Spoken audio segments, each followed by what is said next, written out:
ખરાબ નજરની વાત છે કે આપણે બહુ સાંભળ્યું છે કે બ્લેક મેજિક થઈ ગયું, ખરાબ નજર, કોઈકની જેલસી આવી કે કોઈકે કંઈક કરી દીધું. હવે આ શ્રદ્ધા અંધશ્રદ્ધા વચ્ચે બહુ પાતળું ટ્રાન્સપરન્ટ રેખા છે. ઘણા અંશે આ સાચું પણ છે, કેમ કે જો તમે વિશ્વાસ કરો છો કે કંઈક પોઝિટિવ એનર્જી છે તો આપણા આ અસ્તિત્વમાં નેગેટિવ એનર્જીસ પણ છે, કેમ કે આ બેલેન્સમાં આપણું યુનિવર્સ, આપણું અસ્તિત્વ ચાલે છે, આખું બ્રહ્માંડ બેલેન્સમાં છે, જેને આપણે યીન યાંગ પણ કહીએ છીએ, નેગેટિવ પોઝિટિવ કહીએ છીએ, દિવસ રાત કહીએ છીએ. તો ખરાબ નજર, હા એ સાચી વાત છે, પણ લાગતી હોય છે. પણ ઘણા કેસીસમાં એવું જોયું છે કે તમારા વિચારોના જ કારણે એની અસર છે, તમારી પોતાની નકારાત્મકતાના જ કારણે અસર છે. તો એવા બધા કેસમાં બ્લેક મેજિક થયું હોય કે નજર લાગ્યું એવા ચાન્સીસ ઓછા છે. પણ કહેવાનો મતલબ એ છે કે હા આ શક્ય છે. બિલકુલ. શ્વેતા, શરીર પર ખરાબ નજર થઈ હોય અથવા કોઈએ કરી હોય તે વિશે આપ શું કહેશો? ટેરો માર્ગદર્શન આ માટે કેટલું અસરકારક સાબિત થાય છે?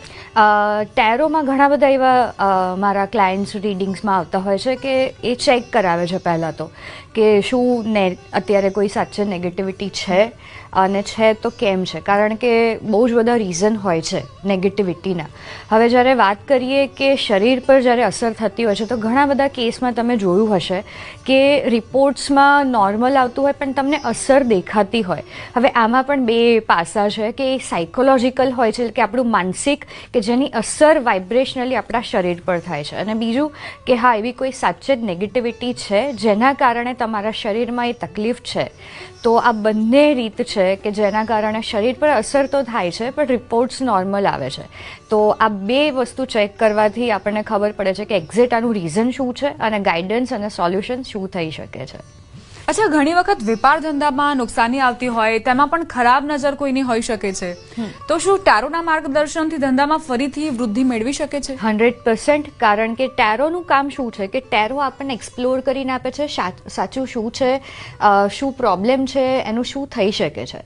અને જ્યારે ખરાબ નજર લાગતી હોય, હવે ખરાબ નજર એટલે કે શું કે આપણે કંઈક સારા કામ કરવા જઈએ અને ક્યાંક કોઈકની જલસી આવી જાય, કે હવે ઇન્ટેન્શનલી પણ હોય છે ને પેલું કેમ કે અજાણતા પણ હોય છે. અજાણતા લોકો કંઈક ખરાબ આપણું વિચારી લે છે કે જો તો આ તો પ્રોગ્રેસ કરી રહ્યા છે, જો તો આમનું આવું સારું થઈ રહ્યું છે. તો દરેક આ એનર્જી છે. આપણે જે વિચાર કરીએ છીએ એનર્જી કામ કરે છે. એ તમે જો કદાચ જોયું હોય કે વિચારો જે આપણે કરીએ છીએ એ પ્રમાણે થાય છે. આજે નહીં તો કાલે એનું પરિણામ મળે જ છે. તો તમે જો ખરાબ વિચાર કર્યો છે તો એનું ક્યાંક ફળ મળવાનું છે. કોઈ કે તમારા ઉપર ખરાબ વિચાર કર્યો છે તો એનું ક્યારેક અસર થવાનું છે. હવે આપણી સાયકોલોજી પણ આમાં કામ કરે છે કે તમે જેટલા જ વીક માઇન્ડના હશો, ડરમાં રહેતા હશો, કે તમારો ઓરા વીક હશે તો જલ્દી આ બધી નેગેટિવિટીની અસર થતી હોય છે. એક સિમ્પલ એક્ઝામ્પલ આપું કે બહુ જ બધા સારા લેવલના પોલિટિશિયન છે કે સેલિબ્રિટીઝ છે, એમને રોજ તમે જોતા હશો ન્યૂઝમાં કે ઇન્સ્ટાગ્રામમાં કે લોકો કંઈક ને કંઈક એમનું બનાવતા હોય છે, કાર્ટૂન બનાવતા હોય છે, લોકો હસતા હોય છે, પણ એમને અસર એટલી નથી થતી કારણ કે એમની એનર્જી એટલી બધી સ્ટ્રોંગ છે, એટલી પાવરફુલ છે, ને રોજ એ લોકો કંઈક એવી સ્પિરિચ્યુઅલ પ્રેક્ટિસ રૂટીનમાં કરે છે કે જેનાથી એ બધું જ ક્લીન થઈ જાય, જે આપણે નથી કરતા. તો ધંધા બિઝનેસ પરની પણ આ જ વાત છે કે આપણે બસ ધંધો કરીએ છીએ, કામ કરીએ છીએ, એનું ક્લેન્ઝિંગ નથી કરતા, એને પોઝિટિવિટી મેન્ટેન નથી કરતા, અને લોકોની કે આપણી પોતાની પણ નજર ઘણી વખત લાગતી હોય છે. બિલકુલ. શ્વેતા, જો ખરાબ નજર છે તો તેમાંથી બહાર આવવા માટે કયા ઉપાયો કરવા જોઈએ? જો પહેલાં તો ખરાબ નજર છે, તમને એવું લાગે છે કે બહુ જ ટાઈમથી કંઈક ચાલી રહ્યું છે, અટકેલું છે, તો પહેલાં તો તમે ક્લિયર થઈ જાઓ કે કયા કારણથી છે. એ પ્રેક્ટિકલી સાચું છે કે તમારા પોતાના જ કોઈક ભૂલના કારણે છે? કારણ કે ઘણી વખત આપણી પોતાની ભૂલમાંથી આપણે શીખતા નથી અને એના કારણે જ પ્રોબ્લેમમાં ફસાઈ જઈએ છીએ. એટલે સૌથી પહેલાં તો તમારે એ ચેક કરવાનું છે કે સાચે શું પ્રોબ્લેમ છે, અને સાચે જો આવી કોઈ નેગેટિવિટી છે કે કોઈકે કંઈક કરી દીધું છે જેના ચાન્સીસ થોડાક ઓછા છે, એ હોય છે પણ ચાન્સીસ ઓછા છે.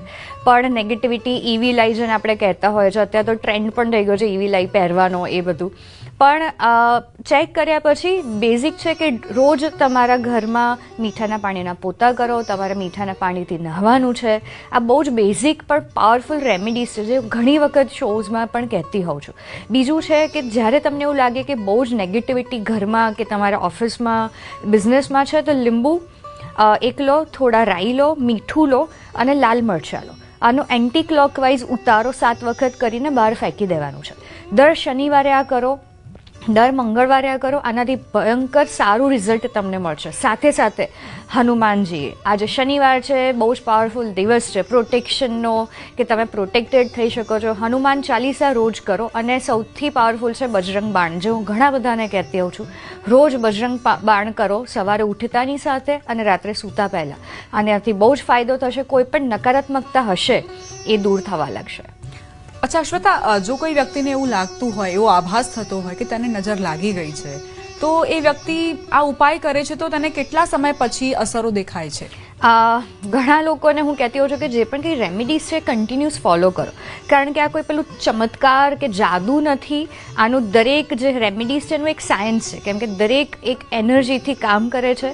હવે જ્યારે રેમેડીઝની વાત આવે તો ટાઈમ લાગતો હોય છે ઘણી વખત, તો એટલા માટે જ કોઈ પણ રેમેડી હોય એ બ્લેક મેજિક માટેની છે કે કંઈક સારું કરવાની છે, જોબ મેળવવાની છે, વિઝા માટેની છે, એને કન્ટિન્યુઅસ કરો. કારણ કે આપણી નેગેટિવિટીના કારણે એ રેમેડી ઘણી વખત કામ નથી કરતી ને આપણે છોડી દઈએ છીએ કે આ તો બધું બકવાસ છે.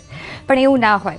એવું સમજી લો કે આયુર્વેદ જે રીતે કામ કરે છે એવી રીતે રેમેડીઝ કામ કરે છે. ટાઈમ લાગે પણ 100% એનું રિઝલ્ટ મળે જ છે, પણ ટાઈમ લેશે.